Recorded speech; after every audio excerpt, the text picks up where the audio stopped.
ఇవాళ బీజేపీ నేత సోలంకి కొన్ని ఆరోపణలు చేశారు. మన బీఆర్ఎస్ విజయము పొసగని ఒక బంధాన్ని మీకు ఇద్దరికి బలవంతంగా అంటగట్టే ప్రయత్నం కూడా ఆయన చేశాడు. ఏం చెప్తారు రిషి గారు? ఇప్పుడు ఫస్ట్ బీజేపీ లేవనైతేటటువంటి అంశం ఏంటిది? ఇన్ని రోజులు కాలయాపన ఎందుకు చేసిర్రు? ముందే ఇచ్చేసేయచ్చు కదా, ముందే ఇచ్చేసేస్తే అయిపోతుంది అని. అసలు ముందంటే ఎప్పుడు అది చెప్పుని నాకు. వాళ్ళ హయాంలో ఎన్నికల కంటే ముంగట ఆడ మేడిగట్ట కుంగింది. ఆడొక అవినీతి అనేటటువంటి అంశం జరిగింది అనేటటువంటిది రాజకీయంగా మనం అందరం ప్రస్తావన చేసుకోవడమే తప్ప ఏ విచారణ రిపోర్ట్లు అప్పటికి రాలే. అప్పుడు విచారణ మేము ప్రభుత్వంలోకి వచ్చిన తర్వాత మేమేసినాం. ఇది సరిపోతలేదని చెప్పి ఎన్డీఎస్ఏ కూడా ఫైనల్ రిపోర్ట్ ఎప్పుడు ఇచ్చింది రిషి గారు? ఎన్డీఎస్ఏ ఎవరిది? కాంగ్రెస్ పార్టీదా, తెలంగాణ సర్కార్దా? ఎన్డీఎస్ఏ ఎప్పుడు ఇచ్చింది? ఫిబ్రవరి ఎండింగ్లు ఇచ్చింది, మొన్న సంవత్సరం. తర్వాత పీసీ ఘోష్ కమిషన్ మేమేసినాం, జ్యుడిషియల్ కమిషన్ రిపోర్ట్ ఎప్పుడు వచ్చింది? పోయిన నెల వచ్చింది.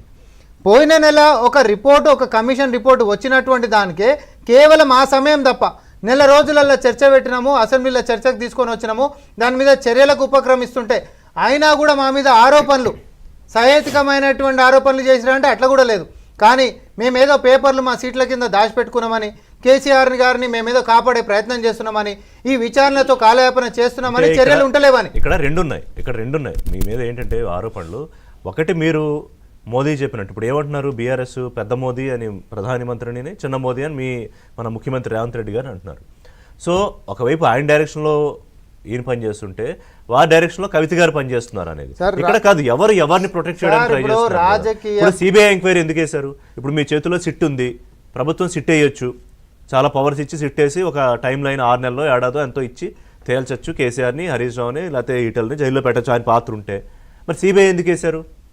ఇప్పుడు రిషి గారు ఒకటి రాజకీయ పరిణితి ఉంటున్నటువంటి ఎవరైనా కూడా బేసిక్గా అర్థమయ్యేటటువంటి ఒక ఫండమెంటల్ పాయింట్ ఏంటిది అని అంటే, సిబిఐ విచారణ మేము ఈరోజు చేసిన తర్వాత రేపు పొద్దున్న నుంచి మేము ఎవరి మీద అడుగుతామండి? డిలే అయితే ఎవరి మీద అడుగుతారు? కేంద్రాన్ని అడుగుతారు. కేంద్రం అంటే ఎవరండి? బీజేపీ, మోడీ గారే కదా. అంటే మోడీ గారితో ములాఖత్ అయిపోయి రేవంత్ రెడ్డి గారి గిట్ట సిబిఐ విచారణకే గిట్ట వేసి ఉంటే రేపటి సంది కొట్లాడేటటువంటి ప్రణాళిక ఎవరైనా చేస్తారా?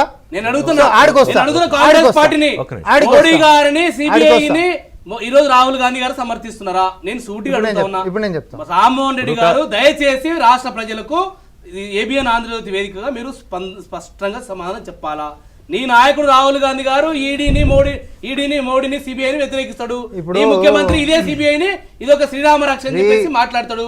దానికి ఏం సమాధానం చెప్తా చెప్పాలి మీరు. మీరు ఒక స్టాండ్ తో ఉండండి. ఎవరు డైరెక్షన్ లో పనిచేస్తున్నారు? మీరు మోడీ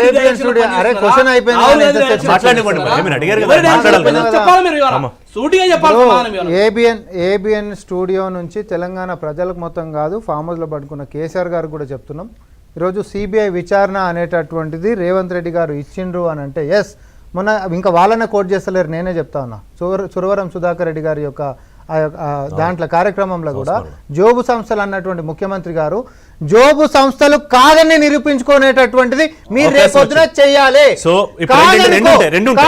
బీజేపీ బీఆర్ఎస్ ఒకటే తేల్చకపోతే ఎక్స్పోజ్ అయినట్టు 100%. ఎవరైనా రాజకీయంగా ఉంటున్నటువంటి నేత ఈ రోజు మేము జోబు సంస్థ అన్నాము, విచారణ మీకు ఇచ్చినాము, మేము జోబు సంస్థ కాదు, మేము చర్యలకు ఉపక్రమిస్తాము, ఏదైతే డిమాండ్ చేసామో అది చేసి చూపిస్తామని బీజేపీ దగ్గర చిత్తశుద్ధి ఉంటే రేపు సాయంత్రం అరెస్ట్ చేస్తావా? ఇప్పుడు కవిత గారు ఏదైతే లెటర్ లో ప్రస్తావించారో, నన్ను జైల్లో పెట్టి పొలిటికల్ గా మనం దెబ్బతీయాలని చూస్తున్న పార్టీ తోటి మీరు ఇది ఉండే విధానం ఇదేనా?